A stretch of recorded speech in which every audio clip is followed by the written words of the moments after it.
Pourquoi il dit ça ? Je vais vous dire pourquoi il dit ça. Pour susciter la réaction que vous avez eue tout à l'heure sur votre plateau d'une infirmière, je crois, qui disait « Je n'en peux plus dans mon service d'avoir des gens qui arrivent non vaccinés et donc qui encombrent les services d'urgence. Voilà, » C'est ça qui a été dit tout à l'heure. Qui ne permettent pas des gens qui ont des maladies graves de sortir. C'est exactement le but d'Emmanuel Macron, c'est-à-dire de diviser les gens entre eux. Et quand on divise les gens entre eux, quand on dit « à bas les non vaccinés », eh bien on ne regarde pas toute la politique qui n'est pas menée à côté. Les fermetures de lits, 17 900 lits qui ont été fermés sous le quinquennat d'Emmanuel Macron. On ne regarde pas les 7 900 postes qui ont été supprimés dans l'éducation, qui font qu'aujourd'hui les enfants n'ont pas de professeurs de remplacement, qu'on n'a toujours pas, après 2 ans de pandémie, de purificateurs d'air dans les classes, que les professeurs n'ont toujours pas de masques FFP2 qui quand même divisent par 100 la contamination, qu'on n'a toujours pas la levée des brevets, parce que je dis juste ça, hein, mais on ne sortira pas de cette pandémie qui est une épidémie mondiale si on ne donne pas un accès mondial au vaccin.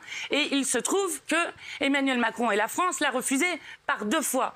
Donc, en fait, c'est une manière de dire qu'on fait des choses, c'est donner une illusion que des choses sont faites et ne pas regarder toutes les choses qui sont proposées maintenant depuis 2 ans et que le gouvernement refuse, avec un président qui décide seul en Conseil de défense, ce qui est quand même un grand problème pour notre démocratie. Alors, Bruno...